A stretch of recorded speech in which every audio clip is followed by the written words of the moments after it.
Hey guys, welcome back to the Brightside Podcast. Today I have an amazing person. Her name is Brooke, and I'm so excited to be diving into this conversation that we're going to have today about relationships and dating. Brooke, do you just want to say like a little bit about yourself, like what you like to do? So I'm a junior in high school, and I run pretty much just like run around like crazy.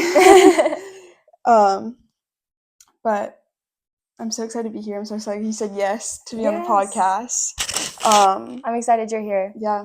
It's going to be great. It's going to definitely be an interesting topic. Yeah. And very like widely topic to talk about. Yeah. So I think it's really important that people like know how to go about dating and friendships and relationships while trying to like be in a godly community and like 100%. be with the Lord, but also like have friends that like are with you in that journey. Yeah. Okay, cool. So we are going to just kind of like run through a bunch of different kind of like topics / questions that we wanted to kind of share with you guys. So first up, we are going to talk about how do you know if that person is the right person? And is there a such thing as a soulmate? So I heard, for me personally, I heard this thing the other day and I thought it was really powerful. And it was like, there might not be, like, there's a lot of different people that can fit what you love at different points in your life. So, like, when you're 6 years old, you don't have the kind of, like, mental maturity to find the person that you're going to end up with at, like, 25 years old. Exactly, yeah. So there's, like, different points in your life where a person might be necessarily, like, right for you. And so, like, you know, my freshman year of high school, I was like with this guy and it felt right at first, but then as we grew into who we are, it stopped being right. Like, because there was not only did we not align with like our faith, but we also just like differed on so many opinions that are really core values in a relationship. And so that person who I thought was right isn't necessarily right anymore.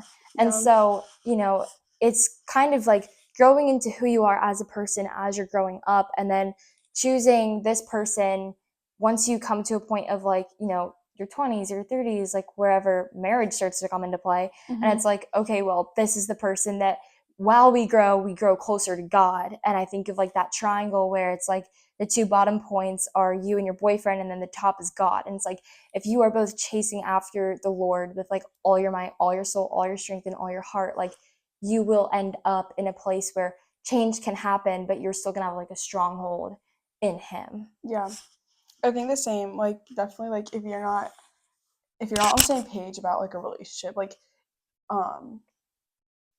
if you're not on the same page with like who you're dating, or like if they don't believe the same things as you, it's definitely harder to make it work. Yeah. Like if you just like if you're the one who puts all your effort into the Lord and like going after God and just like worshiping Him and like reading the Bible, praying every night, and like the other person kind of just like ignores that or doesn't have the faith yet, it's just hard to like really manage that, because you don't, at first you're like, okay, this person seems great, like I really like them, they're really attractive, but like looks also can be deceiving, and like they don't, like you want to really get to know a person before you just like jump right in. And that was like kind of the problem with me, is that like my last boyfriend, I was just like, okay, great, like I like really like him, but like we didn't get to know each other at first. And so like I was learning all these things in the relationship that I should have learned beforehand. Yeah.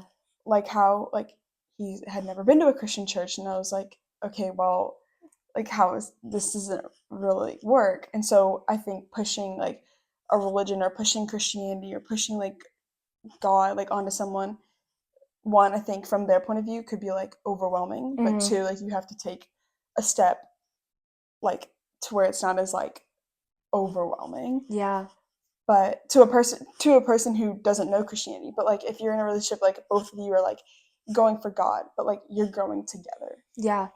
That's so good. And I mean, that made me think of the importance of like being like best friends Hmm. right before you choose to like go into a Yeah. relationship, because a lot of times the reason that people just dive into a relationship is oftentimes because of lust, because they're either Hmm. attracted by the outward appearance or financial or whatever it might be. They're like, okay, well, there's these exterior characteristics of this person that are driving me into this relationship right away. But at the core of a relationship, that's not going to matter. Like at the No. end of our lives, like all we take with us is our souls. Hmm. So connecting yourself to somebody on like a personable and like best friend level before diving into a relationship is so key to like finding your person. And I also think I really liked what you said, like pushing that on somebody is just going to steer them away from it, because like it's not our job to change people. Yeah. Like that's God's job. It's our job to pray for people. And you might have that person in your life where you're like, this guy seems right, but he just doesn't know God. Hmm. Okay, well, don't dive into a romantic relationship with him right away. Pray for him. Be Hmm. a best friend to him. Be a light for him. And then when he can lead you in your faith and grow in his, then you can entertain a romantic relationship or Yeah. whatever that might look like, I Yeah. think. I think definitely another problem that there was is that I I'm the person that's so honest like about anything, and like I will open up so quickly, but in the relationship I'm like I'm going to put God first. Like Mm-hmm. you're going to come second or third depending on what's happening in my life in the moment. And I think a lot of people aren't okay with like the relationship like if they're not first. Yeah. Like they're not like your top priority. Yeah. And like I've told people, I was like, hey, like you're gonna come second or third. Like God is my first priority in basically anything in my life. Yeah. And then it's the situation. And then it's either you or The person yeah. or whatever. Yeah. Um and like a lot of people don't handle that well. Yeah. And so that's what's hard is like if they totally agree with you and like they're already like focused on God and like just going after themselves, like working on themselves but going after a godly relationship, like that's Mm-hmm. really great. Like they understand, like, Yeah. and you're probably second or third on their list, Yeah. and God is their first priority as well, and that's like kind of a really healthy relationship. But some people don't take it well, and they kind of like back away, and that's Mm-hmm. one of God's signs is like, okay, they're not for you then. Yeah. Like they don't understand that they're not they're not number one, Mm-hmm. like in any situation. Yeah. So Yeah, I mean that's so good. And I think what you said about like putting God first, it also puts what God stands for, what Jesus like lives for first as well. mhm, And like in the Bible, like the fruits of the spirit, like when you put him first, like that love, joy, peace, patience, like kindness, like that's going to flow into and out of your relationship mhm, because you're putting him first. So you're spending time in his word, you're spending time in his presence and in prayer with him. And so in your relationship, like those values are going to pour into how you treat each other too. Because if you are not equally yoked with somebody, that person might, feel okay and comfortable in lashing out at you. And that's not like healthy in a relationship. But when you have yeah, God in the forefront of those things, then, you both have those same ground morals of, okay, well, I'm going to treat my spouse or my boyfriend or girlfriend with kindness. And I'm going to treat with them with love and like tell them the truth in love, because that's what Jesus would do. And it helps foster a healthy relationship. mhm, um yeah, just like all around. So we are going to talk about what it means to be equally yoked and what to do if you're in a relationship that is not in an equally yoked position. And I'll start because this is something that I personally went through and I mhm, feel like I can connect to. So when I first started dating this guy, I did not personally have a faith of my own. It was kind of like my parents' faith. yeah, I believed in God, but I didn't, like, I would go to church on Sundays. I believed in God, but I wasn't living every day like for him. Like, mhm, it wasn't my priority. I let this boy be my priority. And for him, as far as I know, he also was in that same place. Like, he didn't really have his own faith with God, it was kind of like, oh, he'll go to mass if his parents go to mass, or he'll, celebrate the traditions or whatever Yeah. his family might be a part of. And so at the time when we were dating, we were both not in a place of faith. Yeah. So for me, I had felt as though we were equally yoked at the time because neither of us had anything to go off of. But I feel like that's kind of a deception almost. Like, we're equally yoked, but there's nothing to be yoked with because there's no faith. There's no ground to stand on with that. And as we grew older, I had started to become more involved with my faith. I had joined the worship team. I had become like so much more in love with Jesus and who he was. And as we stayed in that relationship, it was kind of like, we're in this triangle and God's at the top and he's over here and I'm over here and I'm starting to chase after God and I'm hoping he's going to come along with me. But like, he's just still going straight. Like, he's not going up at all. He's not, diving into his faith. He won't come to church. He's not going to, step into this with me.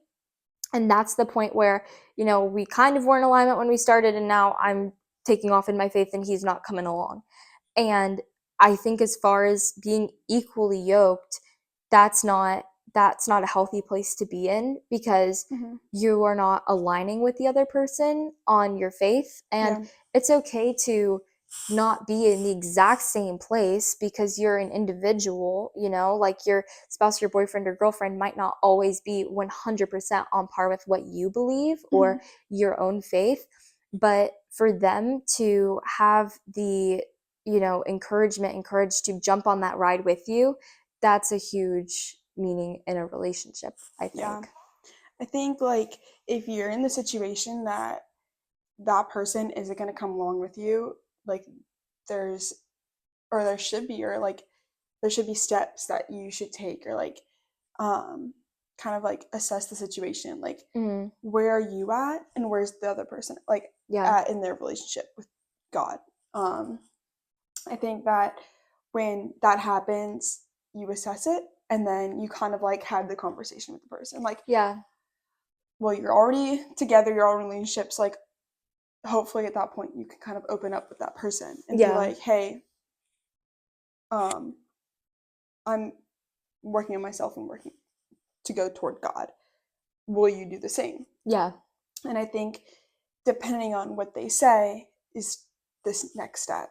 Yeah. It's like if they are willing to, I think you work with it and like see where it goes. And you're like, okay, if you're willing to do this with me, then I think we do all these things together. Like, but if they say no, or like they're just like not willing, or they're not trying, and they're not putting in the effort, and like you kind of feel that, then there's not really like a connection anymore, because you wanted to work with the person. And like there's a connection as you grow faith together. And then there isn't anymore when like that, like you said, like you were just kind of like growing and that person was still going straight, and you're like, okay, well there's no connection because there's no tension like as we go up together. Like if I'm going up and you're still going straight, like we're not going together, like exactly. It's just kind of staggering.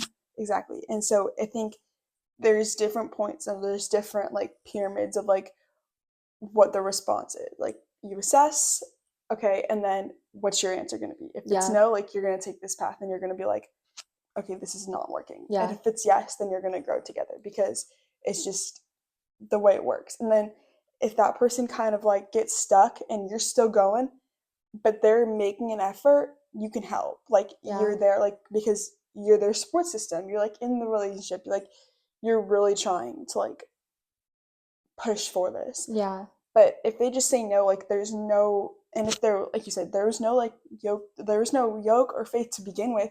So it's like if you're stuck, they can't help you, and if and vice versa. But if you both go together, there's a better connection, a better way to help and any situation. Oh, yeah, I love that. And I love what you said about like the tangible ways to go about it if you feel like you're unequally yoked. Like, first, assess the situation. Mm-hmm. Like, are we unequally yoked? And then having that conversation of, is this somebody that's willing to come along on this ride with me? Mm-hmm. And if they're not, then jumping into the conversation of, okay, well, clearly this is a huge value and importance in my life. And if you're not willing to equally value that, Mm-hmm. then this relationship is probably not going to work for us. And that is, I'm not gonna lie, that's like a hard conversation to have. It And is. It really is. it's not, I don't think people think about the weight of that sometimes until they're actually in the situation. Mm-hmm. I've been there, and you can be at home being like, like, I'm saying bye to my boo today, like whatever. Yeah. But then like you actually go to have that conversation, you're like, dang, like I did not realize how hard this was gonna be. And whether or not that's because of like flesh, like lustful desires, or because you just genuinely love the person for who they are and you just can't stand the fact that, they're not willing to grow with you. Yeah. But like acknowledging that, like, one, that's going to be hard, but a lot of times, like, the hard things are the right things. And like, God, some of the hardest prayers to pray are, God, take the things away from me that are taking me away from you. Mm-hmm. Like, that is a hard, hard prayer to pray, but it changes your life when you do speak those words over that relationship. And if it's not bringing you close to God, then allowing God to take it away from you, even though it's hard. Yeah. And like today, like we go to different churches, but today I like um talked about like there's things that will drift you. Like it was literally called the drift, and like there's things that will drift you away from God. Yeah. And there's four things that get us like into the mess, but there's also four things that can get us out. And I think this also goes along with relationships, because if you're in a messy relationship and like you don't know what to do, clearly you can assess and like have the conversation, Mm, but like you can also um like acknowledge the reality of the mess, yeah. because there's times where like, or there's people that like will deceive you or like make you think something of whatever else is happening. Mm-hmm. Like the devil will just like make you believe pretty much anything. And like Yeah. if the devil makes you believe that person is for you, and like you're kind of blindsided by like their looks or their personality or like the way they do something, and you're like, Yeah. okay, well they do this. Okay, but do they believe in God? Yeah. Like, okay, well they drive and I don't. Okay, but are they putting you forward to God? Yeah. And it was just kind of like eye opening, is like we start to self destruct our behavior because of Mm, that person.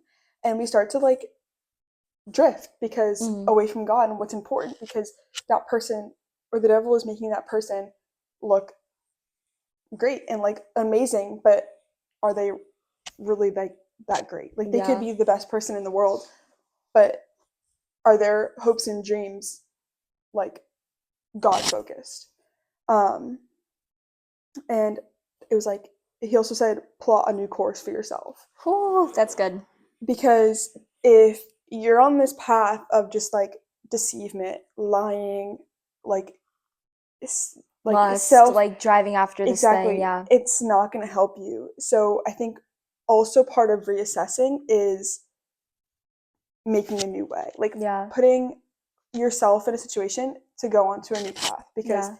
that's just going to help you. Yeah. And like the third thing was humble, and like be humble about it, because you don't want to overwhelm the person about like, okay, but this is so wrong, like we're just going to break up. Yeah. So I think that will also, one, catch them off guard, but like you don't want to do that, because I think it's just hard like in general to break up with someone, Yeah. let alone like the reason being is because you guys aren't seeing eye to eye anymore. Mm, So it's like ask God the Father for help, yeah. because I think praying about the situation's gonna put you on that path even more, and like steps more of just like, God, like please help me, like put this, like I pray for this person, but like if this person is meant to be in my life at the moment, help him or Yeah. her just like find you. But if they're not, just help me have the conversation of like, this isn't working. Yeah.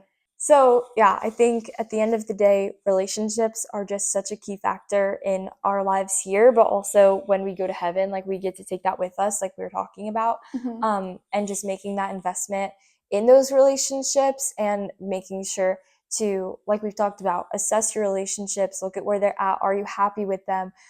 Is your boyfriend or girlfriend or spouse or friend or whatever it might be, is that a healthy relationship, and do you want to move forward with change in that, or Mhm. how can we grow together, asking those questions to just promote peace and love in those. But yeah, so we're gonna wrap this up, but thank you guys so much for listening, and I'm so excited that Britt got to be on the podcast today.